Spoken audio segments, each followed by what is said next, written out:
motherfucking Eagle Double G. Snoop Dogg. The motherfucking Eagle Double G. Snoop Dogg. शुरुआती दिनों में company के share allotment में सावधानी। जब भी कोई कंपनी शुरू होती है तो कई लोग उसमें शामिल होने और उसकी ओनरशिप के लिए अपनी दिलचस्पी दिखाते हैं। एक स्टार्टअप संस्थापक शुरुआती दिनों में यह नहीं सोचता कि भविष्य में उसके व्यवसाय की कीमत कितनी बढ़ेगी या क्या हो सकती है। The dark side of startups.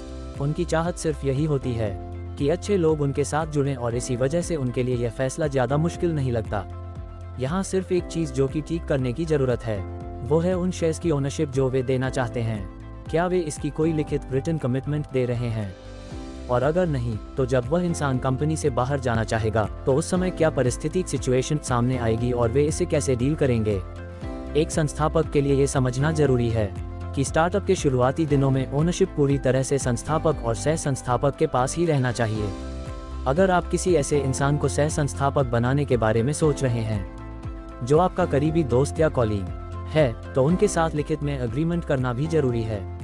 कुछ समय पहले एक फंडेड स्टार्टअप में एक अजीब सी परिस्थिति का सामना करना पड़ा। एक संस्थापक ने इनफॉर्मल कमिटमेंट्स के आधार पर एक सहकर्मी को 2% इक्विटी शेयर दिए थे। इस सहकर्मी को साथ मिलकर काम करना था और कंपनी के विकास में योगदान करना था। हालांकि महज 2 महीने के अंदर ही उन्हें आगे की पढ़ाई के लिए फौरन जाना पड़ा। इस परिस्थिति में वर्बल कमिटमेंट्स के आधार पर 2% इक्विटी शेयर किसी ऐसे इंसान के पास चले गए जिसने कंपनी में कुछ भी योगदान नहीं दिया था। अब जब कंपनी की कीमत 7.5 करोड़ पहुंच गई तो उस शख्स के शेयर्स की कीमत 15 लाख हो गई। ये हैरानी की बात है कि कैसे एक गलती की वजह से ऐसे परिणाम हो सकते हैं। हालांकि संस्थापकों और कंपनी के पास लीगल ऑप्शंस हैं, लेकिन यहाँ सवाल यह है कि क्या उनके पास ऐसे थका देने वाले प्रक्रिया के लिए जरूरी समय और पैसा है। इसलिए इसका ध्यान रखें। पार्ट 2, उचित समझ के बिना फंड रेज करना और गलत कीमत पर फंडिंग राउंड कंडक्ट करना। जब कोई स्टार्टअप फंड रेज करने का फैसला लेता है तो उन्हें अपने स्टार्टअप की वित्तीय परिस्थिति, बाजार की क्षमता, विकास और निवेशकों को इससे मिलने वाली कीमत की ठीक समझ होना जरूरी है। नए स्टार्टअप संस्थापकों के लिए इन मुद्दों के बारे में जागरूक होना बहुत जरूरी है। कई बार हम सोचते हैं कि कैसे स्टार्टअप संस्थापक अपनी कंपनी की मूल्यांकन के बारे में अपनी शर्तों पर फैसला लेते हैं। आप सोच रहे होंगे कि यह कैसे संभव है, लेकिन ये भारत है मेरे दोस्त, यहाँ सब कुछ संभव है। ये कैसे होता है, ये समझने के लिए आइए स्टार्टअप वैल्यूएशन कैलकुलेशंस के तरीकों का पता लगाते हैं। किसी भी स्टार्टअप कंपनी का मूल्यांकन उसके भविष्य के कैश फ्लो के आधार पर रजिस्टर्ड वैल्यूअर्स या मर्चेंट बैंकर्स के माध्यम से तय की जाती है। यहाँ एक स्टार्टअप संस्थापक कंपनी के अपेक्षित भविष्य को दिखाकर अनुदान फंड इकट्ठा करते हैं और इससे छोटे स्टार्टअप के लिए अनुदान इकट्ठा आसान हो जाता है।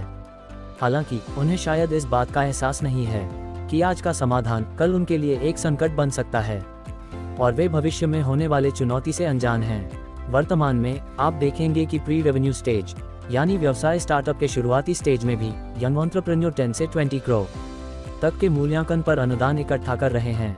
अब आप पूछ सकते हैं कि अगर निवेशकों उन मूल्यांकन पर स्टार्टअप्स में पैसा लगा रहे हैं तो क्या गलत है? छोटे स्टार्टअप में ऐसे लोगों का पैसा निवेश किया जा रहा है जिनके पास ठीक निवेशक मानसिकता नहीं है।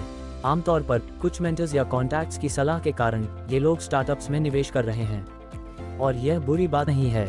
यहाँ हमारा पॉइंट स्टार्टअप संस्थापकों की तरफ है कि गलत मूल्यांकन पर फंडिंग इकट्ठा करने के बाद भविष्य में आपके लिए कहाँ दिक्कतें खड़ी हो सकती हैं। अब इस परिस्थिति को हमें एक उदाहरण के जरिए समझने की जरूरत है।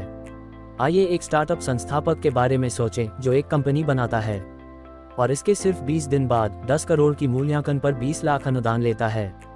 यह अनुदान उन्हें अपना उत्पाद विकसित करने में मदद करने के लिए है। लगभग 2 महीने के बाद उत्पाद तैयार होता है और कुल विकास लागत 15 लाख है। उन्होंने प्रोडक्ट बेचना शुरू कर दिया।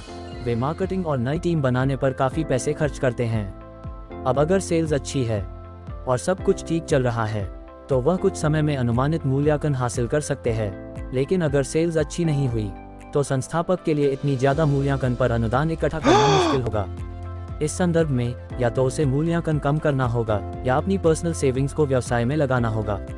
बाद वाला विकल्प एक जोखिम भरा निर्णय हो सकता है क्योंकि यह सभी व्यक्तिगत बचत को खत्म कर सकता है और हो सकता है फिर भी मनचाहे परिणाम न मिलें।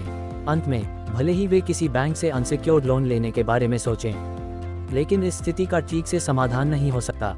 ये स्थिति हमें सिखाती है कि दिखावे में न फंसे और अपने स्टार्टअप के लिए सही मूल्यांकन पर निवेशकों से फंड रेज करना जरूरी है।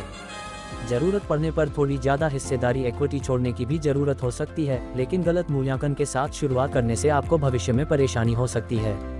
संस्थापकों को अक्सर इसका एहसास तब होता है जब वे ऊंचे मूल्यांकन पर फंड रेज करते हैं और फिर अनुदान खर्च कर देते हैं, लेकिन वास्तविकता को बहुत बाद में समझ पाते हैं। संस्थापकों के लिए ये समझना जरूरी है कि ऊंचे मूल्यांकन पर फंड रेज की short term satisfaction long term challenges का कारण बन सकती है।